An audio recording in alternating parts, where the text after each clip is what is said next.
Hello, we are here at Coimbra University, Portugal, attending the Celtic conference, and this is Laura Slatkin, distinguished professor in Galton College of New York University, as well as Chicago University, University of Chicago.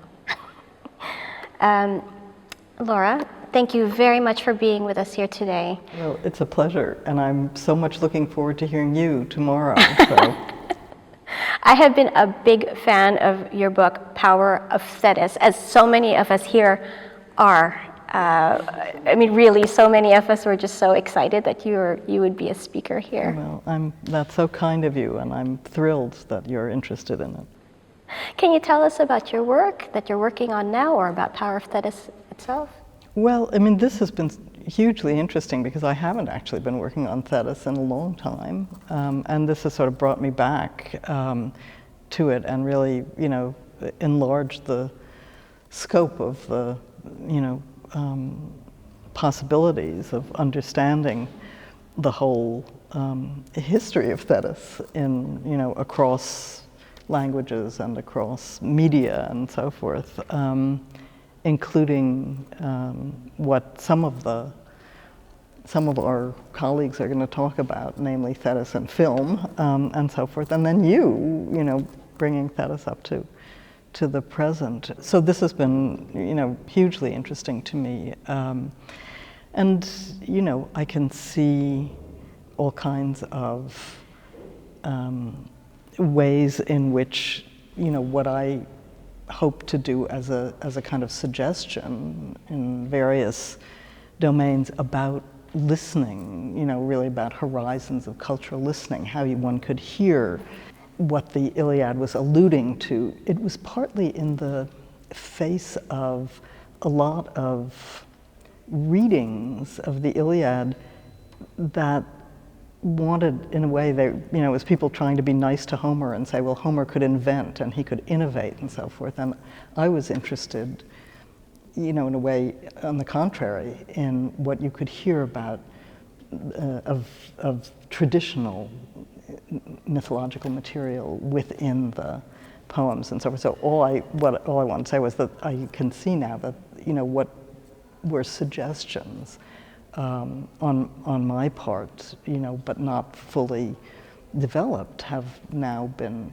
really in very exciting ways taken up by people in different areas and so forth, which I hugely interested in. So, and otherwise, I've actually been working more on the Odyssey in recent times, but I've had some very happy collaborations with people. There's a classicist, Nancy Felsen, and we've written some stuff on the Odyssey together. And we wrote something that I hope is useful to people, which is an essay in the Cambridge Companion to Homer, and it's on gender in Homer.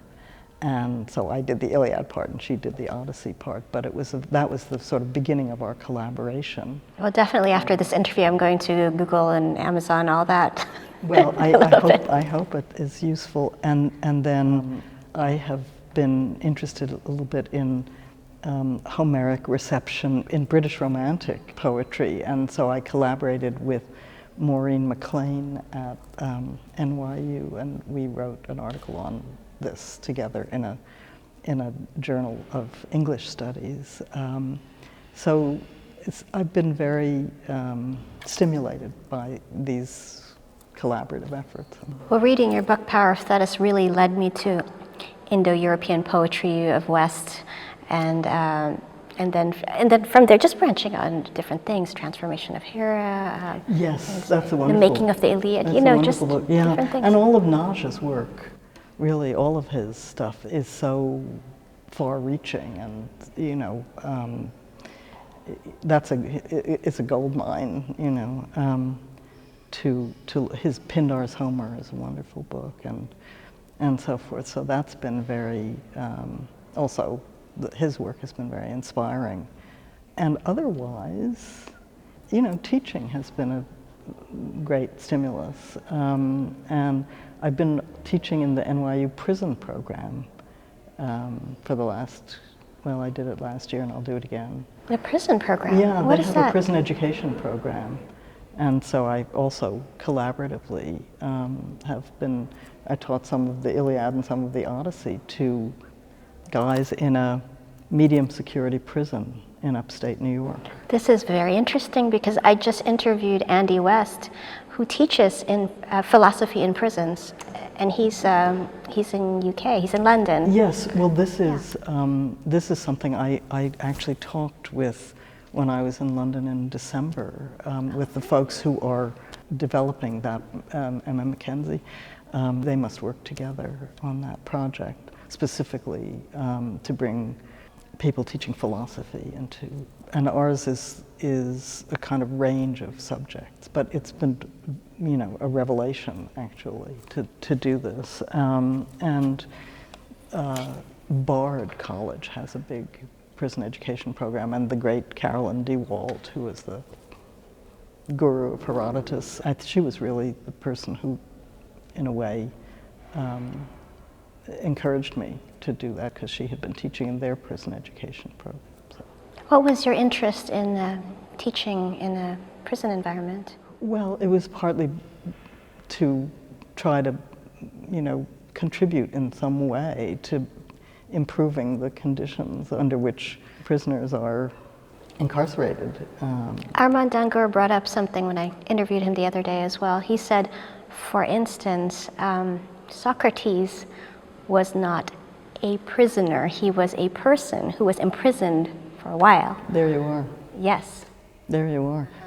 And the people that we taught, it was an all-male facility, and the students, our students, were incredibly dedicated and hardworking. I mean, the Odyssey especially meant a lot to them because of being away from home and thinking Yes. about returning and Yes. so on and so forth. But there were prisoners all and kinds of veterans. readings that they, Yeah. Could you recall a particular anecdote with a... Yeah, I mean, one of the things that my co-teacher, Amy Johnson, and I were absolutely struck by was their the students' reaction to the scene in which Achilles faces Hector, or Hector faces Achilles on the battlefield, and Hector runs.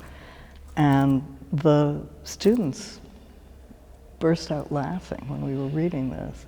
And I said, how can you laugh? This is one of the saddest things in the poem. And they said, yes, but he thought he was better than he was, and he challenged Achilles, and he shouldn't have. And, as it were, a different sense of honor, or a kind of independent perspective on the issue of honor and shame and so on and so forth was very striking to us. And, what also was interesting to us was that we showed some films,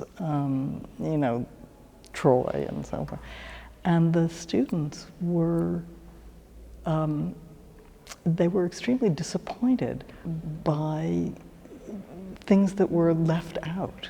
They felt very committed to the way the narrative actually proceeds in the... Such as in the what? Iliad. What was missing for them?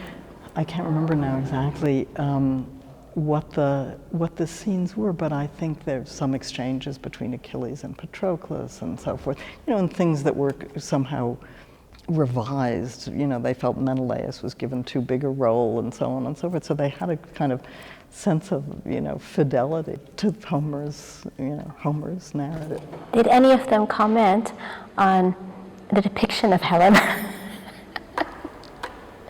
I'm just wondering if from a men's perspective, because it was just so different, right? Yeah. I think they were more interested in the, in the sort of interactions of the philoi, the warriors. Okay. I think that was the main, Sure. in a sense, it was the main kind of focus for them. So that's been, and sort of trying to think about how you would want to,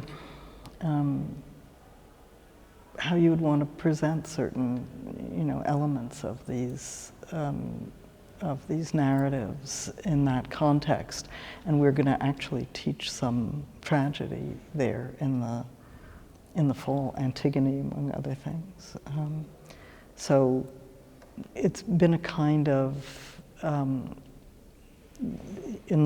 of mind enlarging experience, because after one has taught these things for a number of years, you feel as though a certain amount of stuff is on automatic pilot, and this absolutely changed that.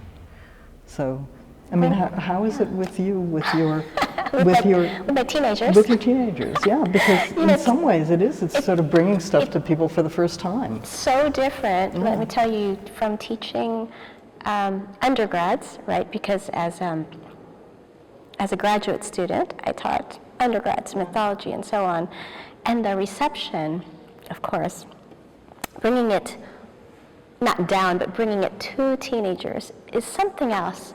Because first of all, mythology is so much more raw than they're taught as little kids, right? There are certain aspects of it that they weren't taught, which I have to sort of introduce to them.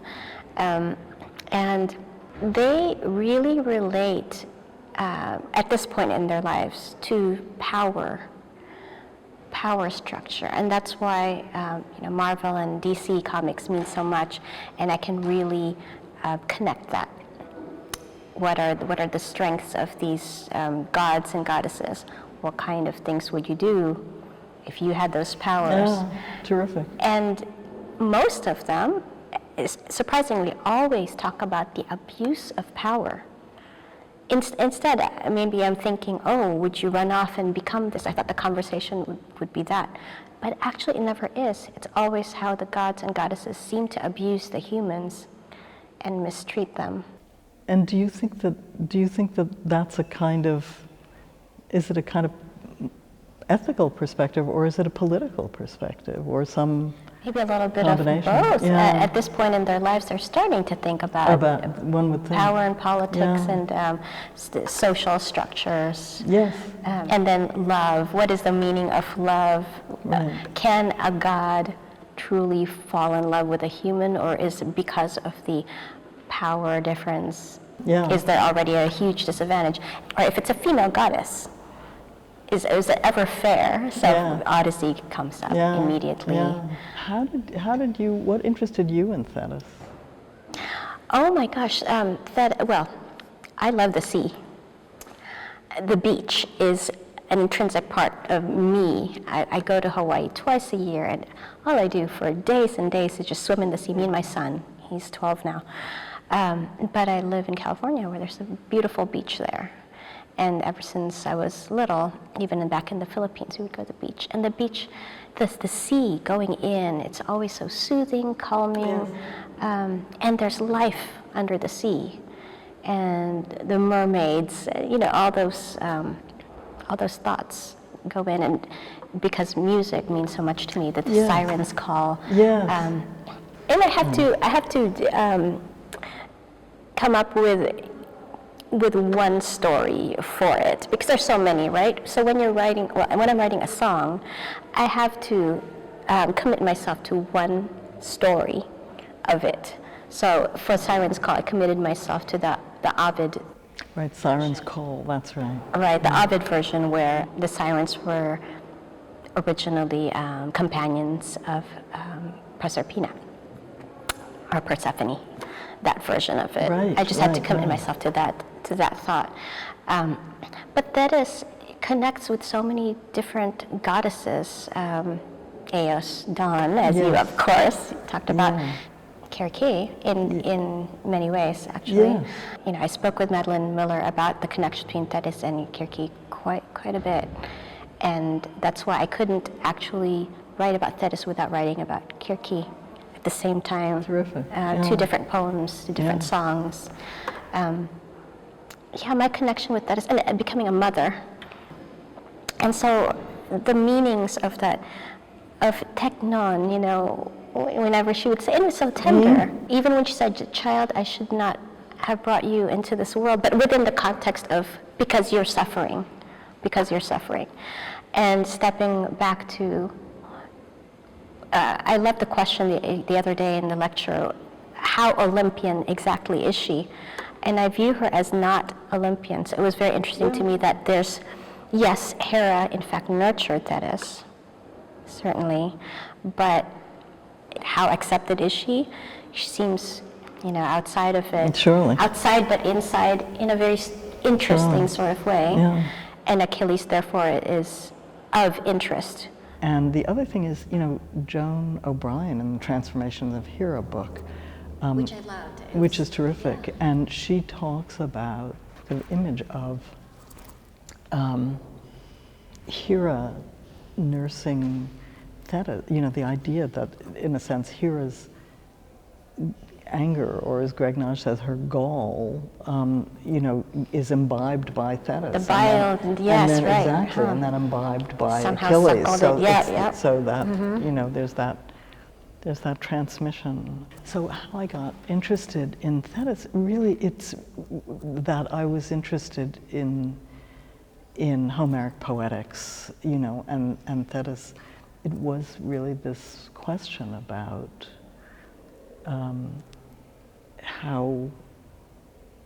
what the sort of process of, or experience of hearing, epic, which is Homeric epic, and early Greek poetry more generally, which is so rich in allusion, and how does that all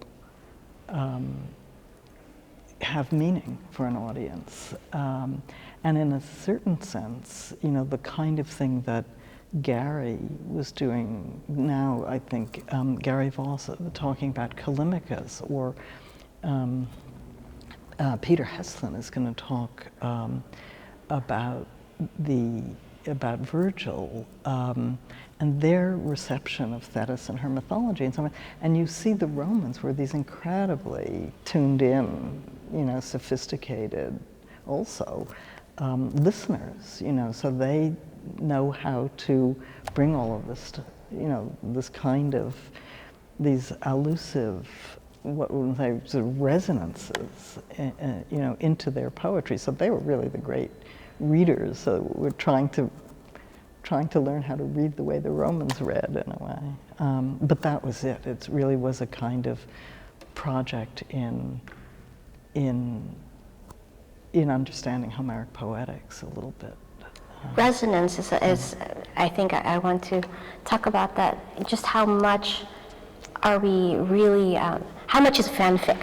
How much is fan fiction really? Yeah. Like Homer was Homer, right? Homer. Yes, exactly. How much was really creation, and how much was actual tradition before the Olympians came? Because, for instance, Hera, as a construction, as the queen of the gods, is a construction when clearly she had her own island in Samos. Yeah, and she was worshipped, all over the place. But this is what, Rhoda is very useful, or when Rhoda is very useful for this, because, what he makes clear is that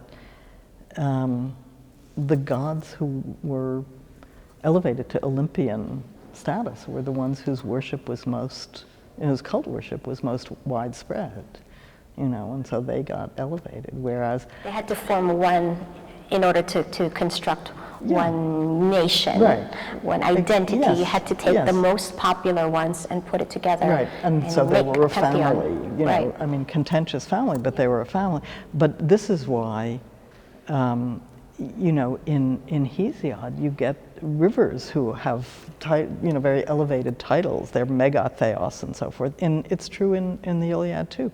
But they're not going to be Olympians because they're just, they're just here.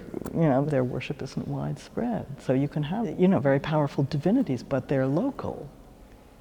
And so they're just going to stay local. They're not going to become Olympian, right. Like Thetis is not one of the 12 Olympians. She's not one of the 12 Olympians. But obviously she was powerful. It was interesting. There was an interesting talk earlier about the mobility of Thetis and the sort of ambiguity of where she actually lives and stays and so on and so forth. And the fact that she moves around a lot is in fact suggestive of a certain kind of power. So she moves around the way Athena moves around, but she's not Olympian. So, you know, it's that there's a kind of acknowledgement of her power, but it's not, you know, she's not in that. And in a way, that was, you know, this was a question that I had in the first place. I mean, why does she have such an important role in the poem when, you know, she seems to be such a marginal figure and so forth?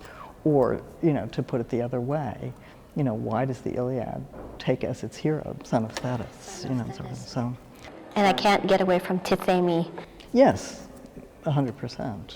Right. She was placed from the beginning. Can we really get away from? And the Alcman's cosmogony is useful there and so forth. So, but if anything was going to, you know, offer proof of Thetis, the metamorphosis of Thetis, it's this conference. You know, I mean, she's, you know, the sort of change, well, the changeability. You know, the sort of changeability is part of the, in a way, her kind of staying power. The staying power, right? Because she, you know, she can be transformed, and she doesn't get sort of stuck, as it were. Her identity as a mother, for instance, in Clash of the Titans, her son there was not Achilles, but someone recognized that her role as a mother and as someone who could influence Zeus is so powerful that she had to be in a movie called, you know, Clash of the Titans. Do you show things like that to your Yes, students? I do. I certainly do. Yeah. They respond. We talk about it. Yeah. I stop, and then we discuss, and it's really enriching to me and to, I think, everyone when we discuss these. Because this is what they see, or comics. Exactly. I have comics. Okay. She does show up in a comic. And it's very important to talk about what do you think of that role, or her role in Troy, the movie Troy, where you don't see her doing these fantastic shows of power, but you feel that there's something about this figure, this female figure, mother of Achilles, walking around in this beach, you know, with the shells. And I love that actress, by the way. Who is it? I forgot. She's the one from Dr. Zhivago. Oh, right. Yeah, it'll come to me. I recognized her face. Sure. Yeah. It's Julie Christie. That's it. Yeah. I mean, in the Clash of the Titans, it's Maggie Smith. That's right. Which I thought was just priceless. So they pick actresses who have, you know, really a strong... a certain kind of, presence. Yeah. Yes, it's true. Well, thank you for this wonderful interview. This has just a pleasure. Just amazing. I read your book like a good 15 years ago for a class, and I couldn't put it down. It was just... well, I'm delighted. Thank you. What was it? My interest was the Iliad, and they said, okay, just go look up some books about it and write some summaries. Where was that? This is in University of Irvine, California. Oh, sure.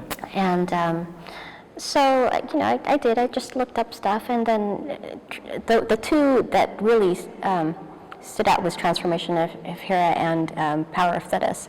And I thought, well, those are really neat titles. Let's go see what those books are about.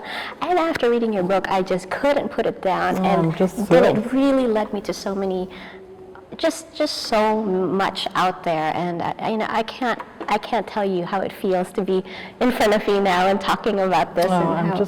Couldn't be more delighted, and I cannot wait to hear you. And now when I go home, I will have back to New York, I will have your Athanatos. Well, thank you, Laura. Thank you very much.